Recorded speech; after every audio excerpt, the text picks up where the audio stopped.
Right, hello and welcome to this demo video for the product validation report. Now, what is a product validation report? Well, what it does is we're going to take all your different products, um, put in selling price of the products, put in how much each of the products cost, not only from a financial point of view, but also from a labor point of view, time point of view. And then we're going to capture the sales of the number of items that you sell of each of the products, and then actually work out which products are more beneficial, which categories of products are more beneficial, and give you various reports to show you how your products are actually comparing with each other. So let me first just run you through the intro and setup page. It may not make a lot of sense now, but it will do so as we go through the rest of the spreadsheet. First and foremost, the categories. You want to ensure you've got up to 10 categories. I've just put in type 1, type 2, type up to type 10. You can break your products down into categories however you see fit. So you may have certain types of products that you can break down into. You might have small products or medium products, large products. You may have complete different types. You might have different services that you offer, or your products might be able to break down into ranges or categories of sorts. That's for you to decide how you want to do that. But it's quite a powerful tool. I'll show you why. There's an entire report just on the different categories. So if you can break your products down into 10 different categories or 10 different groups, you can list the names of those categories there. Don't list the same name twice, but list the names of your categories there. The next thing you can do, oh, that shouldn't be categories, that should say hourly rate. This is the hourly rate. Please put in a default hourly rate. When you put in an hourly rate here, you can override it later on for individual products. But what this means is if you're going to spend an hour on a particular product, then you want to be costing in for that, and this will be your default hourly rate. As I said, you can override these. What do we mean by time put into different products? You'll see that later on. I'll show you how that works, but just bear that in mind as your default. You can change this at any time, and it'll change your default throughout. Next are your color bands. All this is based on your margin. So in other words, if you're making say £10 profit, and the £10 profit and the item costs you, or your selling price is £100, then that would obviously be 10%. So you're taking your margins. So you can actually put in what your yellow margins are. Your green margins will be anything above that. Your red margins will be anything below that figure down to zero, and your black obviously anything that you're running at a loss. So those are all set. You just put in your yellow margins to determine the other ones will change automatically. So those are basically just grouping your different your products based on the margins that each product makes. So if you set this up beforehand, then you're ready to go. Your net business name will be in there. I'll just put my company name in there for now, but your name will be in there if you purchase this. All right, so now we're moving on, and this is the actual product database. So as you can see, okay, this is highlighted for now. I'll show you why why that one's highlighted yellow. But if you can list your products, your product code. If you've got a code for your product, put the code in on the left-hand side. You don't need to put it in. Put a product name. Just make sure you don't name the same product twice. If I do that as product 1, it also highlights yellow because that is what it's supposed to be doing. Let me show you what happens if I put in 2 product 2s. It will go in red. So don't put in the same name twice. Make sure all your products have unique names. All right. So once you've listed your products, I've literally just gone product 1. I've gone down to 100. So you can actually name your different products here. Then the next thing is to assign them to a type. So go down and get to the drop-down list, and whatever you've typed in as your options for your categories on your info and setup, those will be the options. Select what category they're in, so you can categorize all of your products. Then you can put in the selling price. Now for these figures here, I wouldn't take any of these too seriously. I've literally just pulled up random figures in here just to do a demo. You put your selling price in. Leave the quantity sold for now while you're setting up, because you don't know how many you've sold yet. But put in your cost price. The cost price is the cost price of the item. So if you're buying something and selling it on to someone else, that's the price you're paying. The other costs can be things like postage and packaging and whatever else you need to add on to that product. Now, just be careful. If you including packaging in your other cost, then you need to include the package cost you charge the client in your selling price. So if you charging £70 for a product plus £5 postage, and the postage costs you £5, you can either leave it out if it balances each other out, or you can put that as 75 and your other costs as the 5 for the postage. Because sometimes you may get a situation where you're selling it for 75, but the postage, sorry, you're charging £5 postage, but maybe the postage actually only costs you £4.20, or vice versa, or whatever. So if you want to include it, make sure that you include it in both, so that you're comparing apples for apples. Because what this is going to do is it's going to take your selling price, it's going to subtract your cost price of the product, it's going to subtract other costs, it's going to work out the amount of money you should have spent from a time, because the next column you put in is your time. So you enter this as hours, so you can enter as 1.00 for 1 hour, or 0, or 2, 3, or 2 hours 30, or whatever the case might be. And then what that does is it takes that time times by your default hourly rate.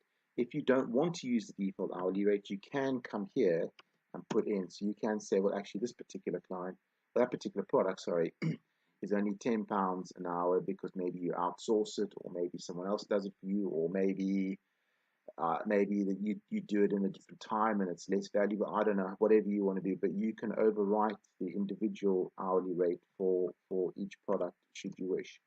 But the idea is to give an accurate view of that's all the money coming in from that product, from selling one of them.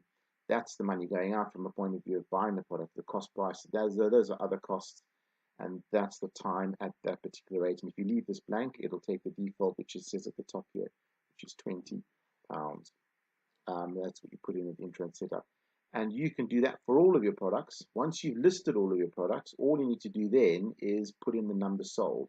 Now, first of all, what we do, the data description at the top, I didn't want to limit this to a month or a year or a week or whatever. I want you to be able to put in whatever figures you want. So what I suggest you do in the data description is actually fill in what the data is referring to from a point of view of your sales. So are you putting in a week's worth of sales? Are you putting in a month's worth of sales? Say, for argument's sake, you put in here September 2018. So you've got for September, those are your sales figures for September. Then you can put your sales figures down for each of the different products as to how many you've sold during that month.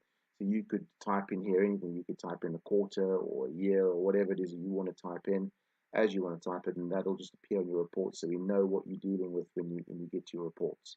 And then just simply enter your sales figures. And once you've got those sales figures, all 4 of these graph pages will all be auto-completed. So let's have a look at the first one. The first one literally just ranks your products. So how do you want to rank them? Do you want to rank them by profit per unit? Do you want to rank them by margin per unit? Do you want to rank them by total profit, i.e. if you've sold 50 units, you've made more money than if you just sold one, so you want to sort them by total profit, or do you want to sort them by the percentage of the total? So what percentage profit that you've made, the profit that you've made on each particular item, what is that as a percentage of the total profit you've made from all your items? And you can select which one you want to sort them by, and whichever one you sort them by, it'll sort by that particular column. So they're all ranked in that order. As you can see here, there's little dots that shows you if they're falling into the green, if they're falling into yellow or the red or the black. The black means that you're making a loss. So all the figures are there, and it's showing you exactly what you can rank them, as I said, by any of the different criteria, and it will put them in that order. All of your products will appear here. The second one is a product report. It's clear that you can come in here and you can select any product you want. So if we go and select product 3, it will put up all the relevant information for that particular product, as well as your total cost, your margins, your percentage of total, all the rest. It will show you your percentage on here. It's so small it doesn't actually show. It shows you what line it's on the product database, and then you can say highlight row. That is why that's highlighted in yellow, because I've said highlight row. If you come here and say no, don't bother, and you go back there, it's not highlighted. That's just for you to easily find the product that you've selected on this page. You don't have to select a product if you don't want to. You can move on. Then you've got the overall report, which gives you a massive breakdown of all your products, all the different color bands, how many products you've got in each color band, your sales breakdown, so that your average sales, obviously your total sales, that's the profit, that's what you're spending on labor, that's what you're spending on other costs, that's what you're spending on product costs. You can have a look down here of how many products have actually sold. At least one versus didn't sell any, so you've got a few products where you haven't sold any.